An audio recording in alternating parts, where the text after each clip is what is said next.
Jackson slammed a thick stack of papers onto the dining room table just after midnight. "Sign here, here, and here," he barked, tapping each page impatiently. His voice was cold, detached, like he was addressing a stranger, not Claire, his wife of 12 years. Claire looked at him calmly. His hair was messy, eyes bloodshot, and faint perfume clung to his jacket, a scent she didn't recognize. "Now, Claire," Jackson snapped, thrusting a pen toward her. "I don't have all night." The dining room, once warm and inviting, felt icy, more like an interrogation room than the heart of their Austin home. "You get nothing," he continued with a cruel smirk. "No alimony, no house. You leave with exactly what you brought in." Claire took the pen without hesitation, signing each page quietly. Jackson watched, clearly expecting tears, anger, or a desperate plea. Her calm acceptance unsettled him. What he didn't know, Claire had been preparing for this moment for months. She had noticed everything: late-night texts, changed passwords, secret trips, but it was a subtle lipstick mark on his collar last April that confirmed her suspicions. That night, she called her best friend Natalie, a financial advisor, and Ethan Parker, Austin's sharpest divorce attorney. "You're making this too easy," Jackson muttered, gathering the signed papers with satisfaction. "I expected a fight." Claire smiled faintly, thinking of the proof safely stored in a safety deposit box. Months of careful documentation that Jackson had never noticed. "Why fight?" she asked evenly. "You already made your choice clear." He hesitated, thrown off by her steady demeanor. "Sophia's different," he muttered defensively. "She's ambitious, not stuck teaching third graders forever." Claire thought of her students, her smart investments, the secure future she had quietly mapped out. "Well, I hope she's exactly what you wanted." Ignoring her calm confidence, Jackson slid the papers into his briefcase, already texting Sophia about their supposed victory. "Don't do anything stupid, Claire," he warned sharply as he moved toward the door. "Jackson," she called softly. He paused, turning irritably. "What?" "You might want to carefully read what you just signed," she said. "I know exactly what's in them. I wrote them myself." "Did you?" Claire asked calmly. "Or did your golf buddy Patrick write them?" Jackson's face darkened.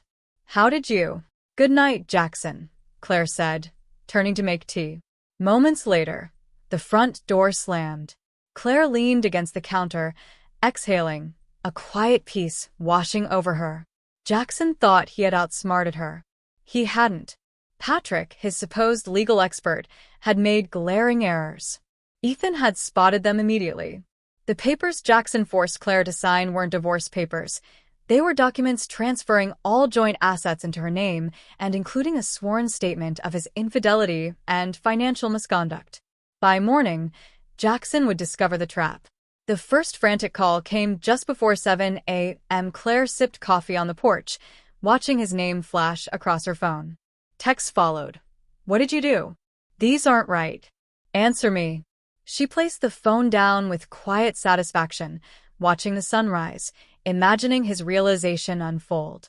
Natalie arrived at 8 a.m., laptop in hand. "How are you doing?" she asked, seeing the flood of messages. "Better than Jackson, I'd guess," Claire said, holding up the screen. Natalie chuckled. He already called Ethan's office. Completely frantic. At 8:30, the doorbell rang. Jackson stood there, rumpled, stormy, confused. "What the hell did you make me sign?" Claire stepped aside. "Come inside, Jackson. Let's talk over coffee." When he saw Natalie at the kitchen table, he faltered. "Who's she?" "Natalie Foster," Claire said professionally. "Senior paralegal at Parker and Associates. Have a seat.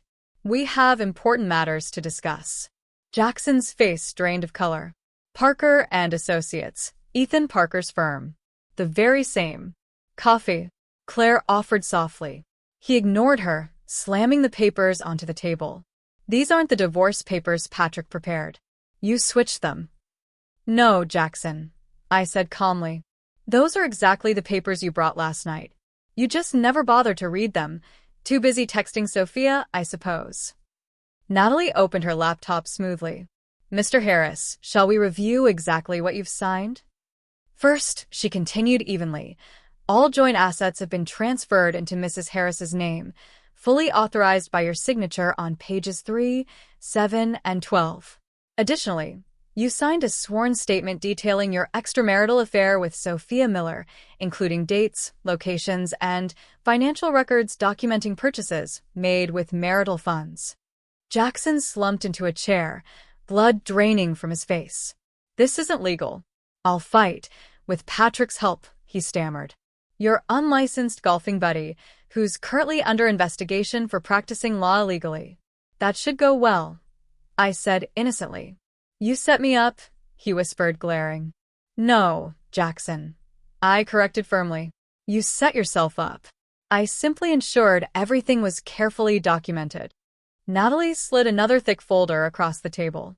We also have evidence of your attempt to defraud Mrs. Harris by presenting falsified legal documents in the middle of the night, which, by the way, was fully captured by the home security cameras installed 3 months ago. Jackson's head snapped up. What cameras? I gestured to a discreet lens above the kitchen cabinets. Amazing what you don't notice when you think you're untouchable. Why are you doing this? He demanded, voice cracking. Revenge for protection, I corrected firmly. Jackson, I gave you 12 years of my life.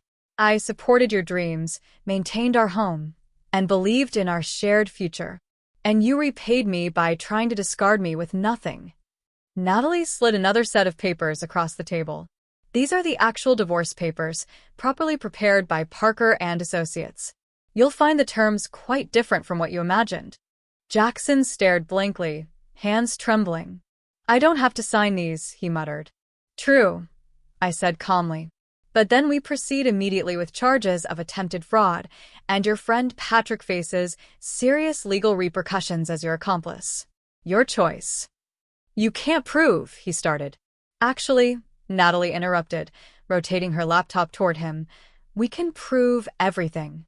Surveillance footage, text messages between you and Patrick planning this deception, and the illegally drafted documents. Want to see more? Jackson sank lower in the chair, the full weight of his predicament hitting him. If this gets out, I'll lose my job, he muttered weakly. You should have thought about that before ambushing your wife at midnight with falsified legal papers, Natalie replied crisply.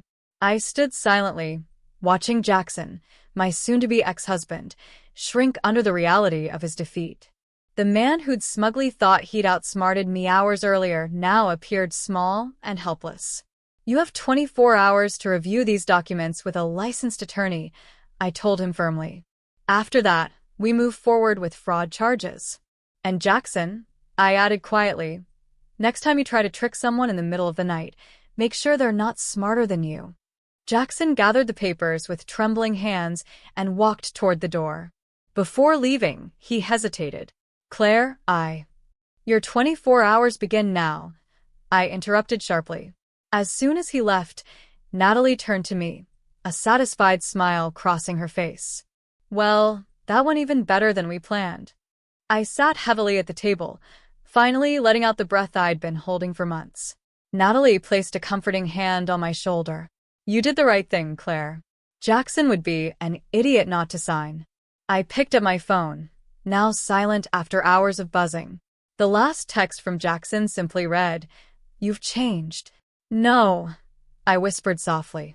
I've just been letting you believe I was less than you. Jackson signed the divorce papers exactly 23 hours and 12 minutes after leaving the house. Ethan Parker called with the news while I was grading papers in my classroom. He'd attempted to negotiate, but when Ethan mentioned we had video of him coercing me to sign fraudulent documents, he quickly became cooperative. I looked around my colorful classroom. Cheerful student artwork lined the walls. Math problems were neatly displayed on the whiteboard. This supposedly dead-end teaching job had given me more fulfillment than Jackson could ever understand. What about Sophia? I asked briefly, thinking of the ambitious young executive who had fallen for Jackson's charm and empty promises. Claire was surprised to learn she wasn't Jackson's first affair. Ethan replied dryly, Your documentation of his previous infidelities was exceptionally thorough. Sophia has already cleared her desk at the firm, I added. That evening, Natalie arrived with a celebratory bottle of wine, helping me pack up the last of Jackson's belongings. "Did you hear about Patrick?" she asked, carefully wrapping a framed photo, Jackson's golfing buddy and fake attorney. "No, what happened?" I asked, curious. "The state bar is investigating him," Natalie revealed. "Apparently, you weren't the first person he tried to scam with fraudulent legal documents, but you were the first to outsmart him." I sank into the couch, reflecting on how different things could have been if I hadn't noticed the lipstick stain, made those crucial calls, or if I'd remained the passive, accommodating wife Jackson expected. "You know what's ironic?" I said, swirling the wine in my glass. "Jackson always told me I was terrible with details. He claimed that's why I was stuck being a teacher instead of someone successful like him. But in the end, it was my attention to detail that brought him down." A week later, an unexpected email arrived from Jackson's company. The board had carefully reviewed the extensive evidence of his misconduct, including his midnight attempt to coerce me into signing away my rights, and concluded his position as chief financial officer was no longer viable. "Your detailed records have been invaluable," the HR director wrote. "We're now conducting a full audit of Jackson's department." I forwarded the email to Ethan Parker, who replied simply, "Sometimes the best revenge is simply being thorough." 3 months later, the divorce was finalized. I kept our suburban Austin home, half of Jackson's pension, and, most importantly, my dignity. Jackson moved to a smaller city, taking a position at a lesser-known firm. His once impeccable reputation lay in ruins. Sophia reached out once, attempting to explain her side. I replied succinctly, "The security footage showed your side clearly enough."